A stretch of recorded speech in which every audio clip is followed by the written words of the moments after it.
Hello everyone. जैसा कि आप जानते हैं आपके एग्ज़ाम की तैयारी चल रही है, आपके प्री क्वार्टरली एग्ज़ाम होने वाले हैं। तो मैं आपको रिवीजन करवा रही थी। आपके first second third and fourth 4 lesson का रिवीजन आपको करना है, क्योंकि इन्हीं 4 लेसन से क्वेश्चंस आने वाले हैं आपके एग्ज़ाम में आपके 4 टाइप क्वेश्चन आने वाले हैं।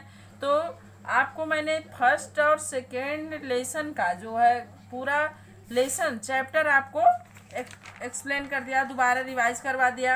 एक्सरसाइज आपको मैंने पढ़ने को कहा था, आपने पढ़ा हो या ना पढ़ा हो, लेकिन मैं फिर से एक बार इसको रिवाइज करवा देती हूँ। तो क्वेश्चन आंसर तो छोड़ दीजिए, क्योंकि इस तरह के क्वेश्चन आंसर नहीं आने वाले हैं। लेकिन मैंने कहा था कि फिर भी आप पढ़िएगा। क्यों पढ़िएगा? क्योंकि इसकी अगर आपको जानकारी रहेगी तो क्वेश्चन को 1 वर्ड में अगर घुमा के पूछा जाता है तो आप करेक्ट आंसर दे पाएंगे। तो पहले तो आप पूरा ये देख लीजिए मोटिव की क्या है लेसन में, तो इसको आपको पढ़ना बहुत ज़रूरी है।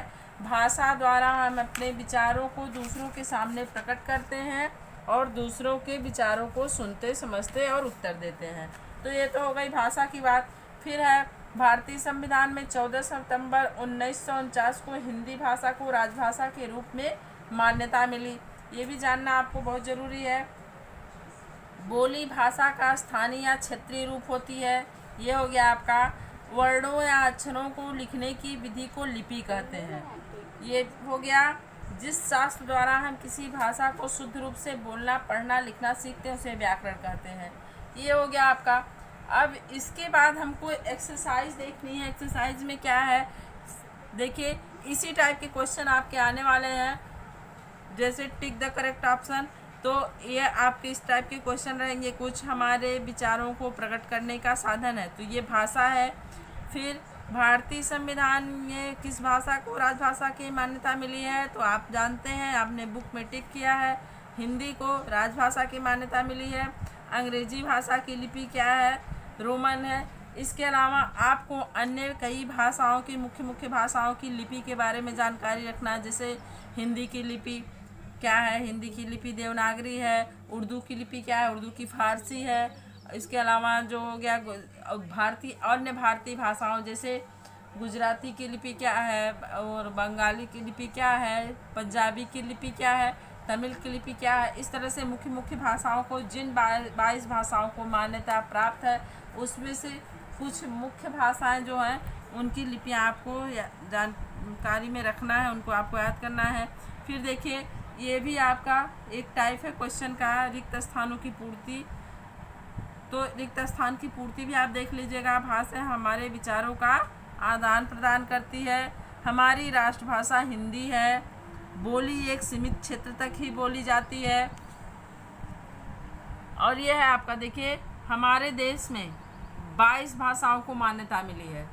फिर है अपने विचारों को लिखकर दूसरों तक पहुंचाना भाषा का लिखित रूप कहलाता है।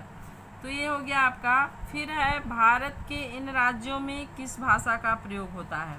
तो यहाँ पे कुछ राज्य दिए हुए हैं, इसका आपको देखना, उत्तर देखना है कि किस भारत में इन राज्यों की, तो इसको आपको खुद से लिखना है। क्वेश्चन इसी टाइप के रहेंगे। अगर बिहार में क्या बोला जाता है? भोजपुरी और मैथिली।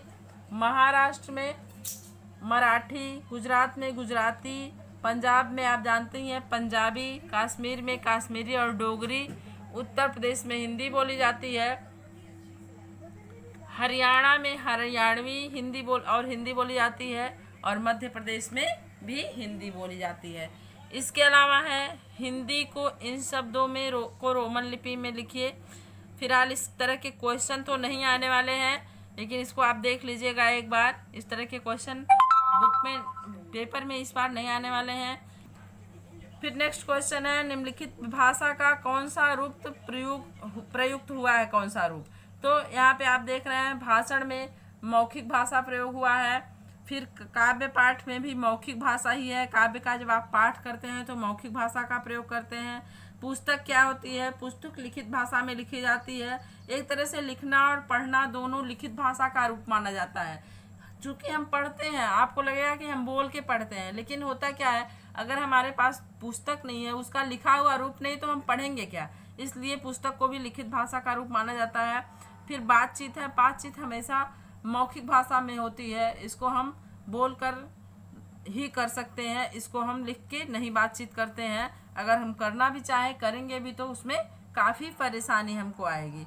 फिर है व्यक्ति का अखबार पढ़ना। व्यक्ति का अखबार पढ़ना क्या होता है? ये आप लिखित भी लिख सकते हैं और मौखिक लिखित दोनों लिख सकते हैं, क्योंकि अखबार हमेशा लिखित भाषा में ही होता है। वो अगर अखबार लिखा नहीं रहेगा तो हम उसमें कुछ नहीं पढ़ पाएंगे, तो इसका मुख्य आप लिखित ही लिखेंगे। लेकिन अगर आप लिखना चाहते हैं, कोई अगर 2 शब्दों में भी आंसर लिया जा सकता है, तो मौखिक और लिखित दोनों लिख सकते हैं। क्योंकि अगर हम बोल के पढ़ रहे हैं, कभी कभी हम मन में भी पढ़ते हैं, तो मुख्य रूप से ये लिखित भाषा ही होगा। अध्यापक द्वारा छात्राओं को कहानी सुनाना, तो कहानी हमेशा बोलकर ही सुनाई जाती है, तो ये जो हो गया आपका, ये मौखिक भाषा होगा। पिता द्वारा पुत्र को पत्र लिखना, ये भी लिखित भाषा का उदाहरण है, क्योंकि पत्र लिखा जाता है। डायरी लिखना, तो डायरी भी लिखित भाषा में ही लिखी जाती है, बोल करके डायरी नहीं लिखी जा सकती। इसके अलावा ये क्वेश्चन आंसर है, ये जो मैंने आपको ये पढ़ने को कहा है, अधिकतर आंसर आपको इसमें से भी मिल जाएंगे। बाकी मैंने टिक करवाया था बुक में, उसको आप देख लीजिएगा, आपको वो सारे आंसर इस क्वेश्चन के मिल जाएंगे। आप सोचेंगे कि इस तरह क्वेश्चन नहीं आने वाले, लेकिन फिर भी मैंने आपको बार बार यही बताया है कि क्वेश्चन दूसरे ढंग से आ सकते हैं, आपको इनके आंसर जानना बहुत ज़रूरी है। आप जब आंसर जानते रहेंगे तो किसी भी टाइप के क्वेश्चन आएंगे, आप उसको बखूबी कर सकते हैं। तो ये आपके फर्स्ट चैप्टर का जो है एक्सरसाइज भी मैंने रिवाइज करवा दिया है। इस तरह से मैं सेकेंड चैप्टर का भी रिवीजन आपको करवा दूंगी नेक्स्ट वीडियो में, और बाकी 2 चैप्टर जो पूरे बचे हैं उनका भी रिवीजन आपका हो जाएगा और एक्सरसाइज रिवीजन भी उनका हो जाएगा। तो आप अपनी तैयारी करते रहिए, मैं भी अपनी तरफ से आपको तैयारी करवाती रहूँगी। Best of luck.